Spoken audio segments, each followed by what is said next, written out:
نبیوں کا باپ۔ نوح کی کشتی کس قدر بڑی تھی، اس کا اندازہ اس بات سے لگایا جا سکتا ہے کہ قرآن مجید کے الفاظ میں اللہ رب العالمین نے یوں فرمایا وَلَقَدْ تَرَكْنَاهَا آیَةً فَهَلْ مِن مُدَّکِرٍ۔ ہم نے اس کشتی کو عبرت کی نشانی بنا کر رکھ دیا، ہے کوئی اس واقعے سے عبرت حاصل کرنے والا؟ اس کشتی کو تیار کرنے میں 40 برس لگے۔ یہ کشتی کوہ طوس پر بنائی گئی۔ اس کشتی کے اوپر چھت بھی تھی جس نے اسے بارش کے پانی سے محفوظ رکھا۔ یہ پہاڑ موجودہ ملک آرمینیا میں واقع ہے۔ کوہ طوس 5137 میٹر بلند اور دنیا کا 48واں اونچا پہاڑ ہے۔ اللہ کریم نے نوح کو نشانی بتائی کہ جب روٹی بنانے والے تنور سے پانی کا چشمہ نکلے تو سمجھ لینا اللہ کا عذاب آ گیا ہے۔ اس وقت سب ایمان والوں کو اور تمام جانداروں کو یعنی جانوروں اور پرندوں کو اپنی کشتی میں سوار کر لینا۔ جو کوئی اس کشتی میں سوار ہو جائے گا عذاب سے محفوظ رہے گا۔ ایسا ہی ہوا۔ 11 رجب کو پانی بارش اور سیلاب کی صورت میں آیا۔ یہ بارش 6 ماہ تک جاری رہی۔ تمام زمین اور پہاڑ اس میں ڈوب گئے۔ نوح کی ساری قوم اس سیلاب میں ڈوب گئی۔ ان کو غرق کرنے کے لیے زمین سے زوردار چشمے جاری کر دیے گئے، اور جو فیصلہ کیا جا چکا تھا اس کے مطابق طوفان کے دونوں پانی مل گئے۔ وَقِيلَ يَا أَرْضُ ابْلَعِي مَاءَكِ وَيَا سَمَاءُ أَقْلِعِي وَغِيضَ الْمَاءُ وَقُضِيَ الْأَمْرُ وَاسْتَوَتْ عَلَى الْجُودِيِّ وَقِيلَ بُعْدًا لِلْقَوْمِ الظَّالِمِينَ۔ پھر عرصہ دراز کے بعد زمین کو حکم دیا گیا کہ اے زمین اپنا پانی نگل لے، اور اے آسمان تھم جا۔ پانی خشک کر دیا گیا اور کام تمام ہو گیا۔ کشتی کوہ جودی پر ٹھہر گئی اور اعلان کر دیا گیا ظالم قوم کے لیے ہلاکت ہی ہے۔ نوح کی کشتی 6 ماہ تک پانی میں تیرتی رہی۔ محرم کی 10 تاریخ کو جناب نوح واپس زمین پر اترے اور دنیا دوبارہ سے آباد ہوئی۔ اس وقت دنیا کی آبادی ان 81 لوگوں تک باقی رہ گئی تھی جو کشتی میں سوار تھے۔ اس طوفان میں زمین پر موجود ہر چیز تباہ و برباد ہو گئی۔ آدم علیہ السلام کے بنائے گئے بیت اللہ کا نشان بھی باقی نہ رہا۔ نوح اس کے بعد 350 برس تک زندہ رہے۔ اللہ کے نبی نوح نے 950 سال کی عمر میں وفات پائی۔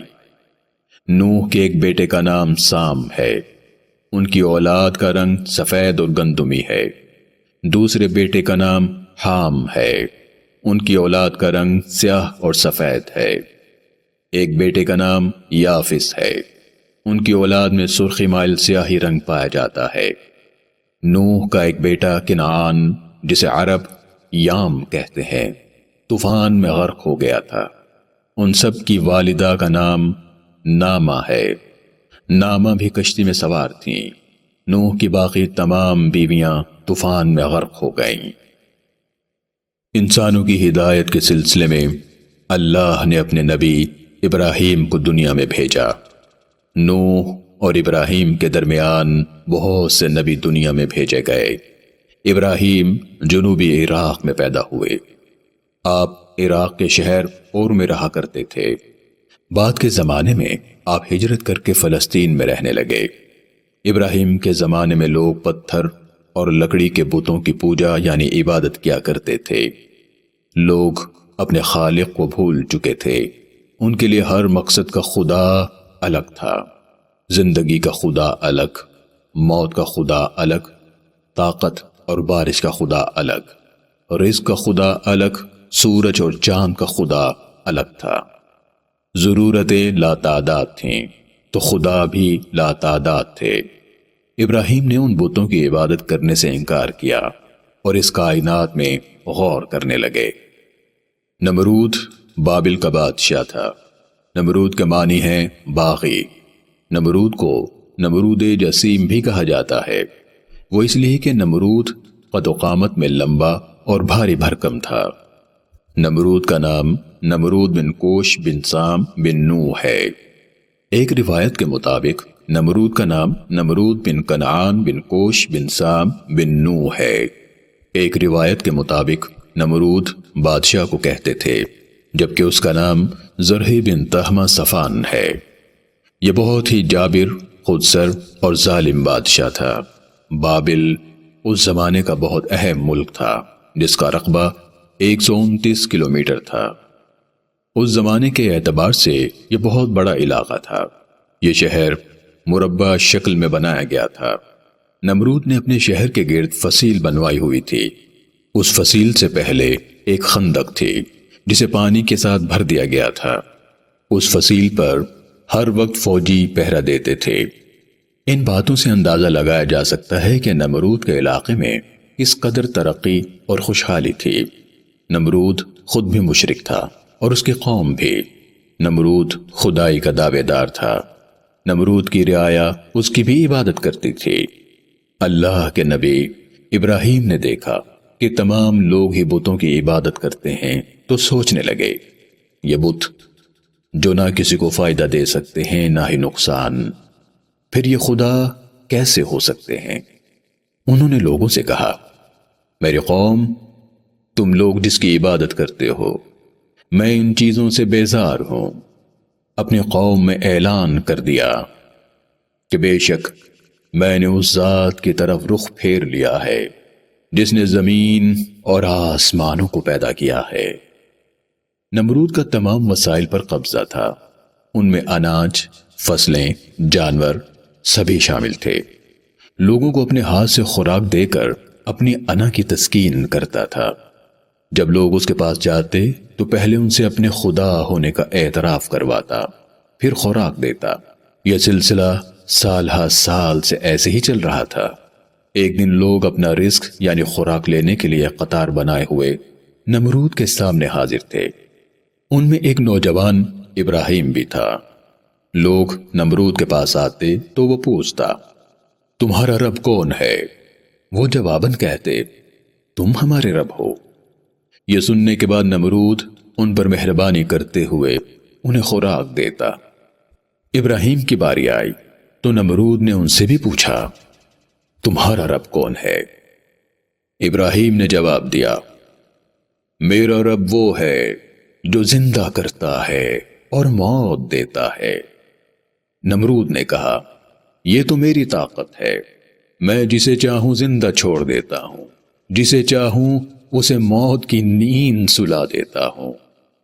اللہ کے نبی نے کہا، میرا رب تو اللہ ہے جو مشرق سے سورج کو طلوع کرتا ہے، تو سورج کو مغرب سے طلوع کر کے دکھلا۔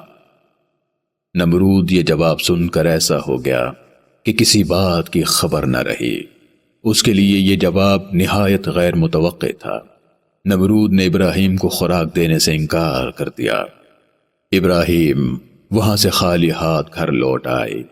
ابراہیم نے راستے سے مٹی کا ڈھیلا اٹھایا اور اپنے دامن یعنی جھولی میں باندھ لیا۔ ان کا مقصد یہ تھا کہ گھر والوں کو اس بات کا علم نہ ہو کہ خوراک نہیں ملی۔ ابراہیم بھوک کے پیٹ سو گئے۔ مٹی والی گٹھڑی ابراہیم کے بستر کے قریب ہی پڑی تھی۔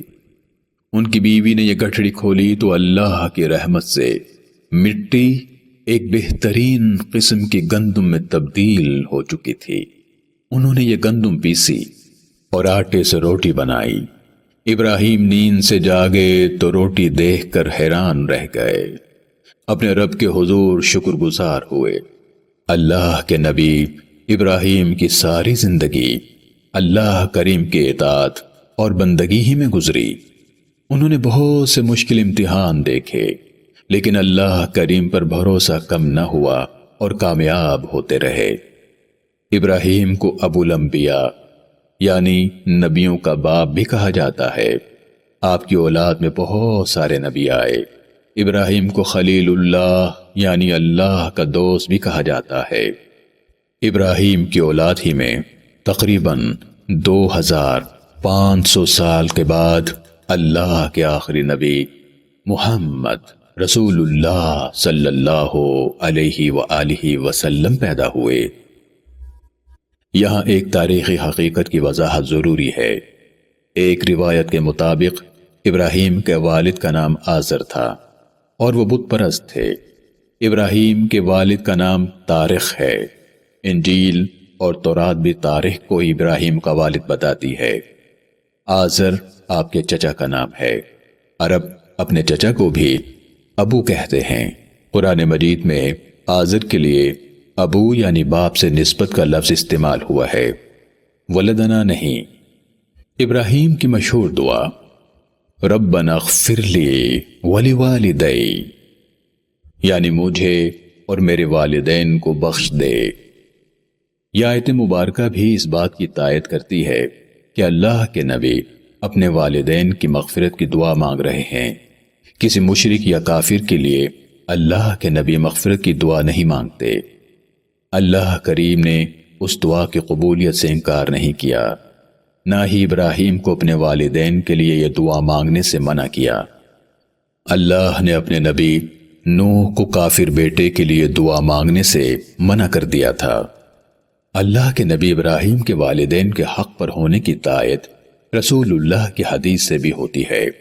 رسول اللہ نے کہا، میرے تمام نسبی والدین توحید پر تھے۔ رسول اللہ نے یہ بھی بتایا کہ میرے باپ دادا زمانہ جاہلیت کی کسی بری چیز کے نزدیک بھی نہیں گئے۔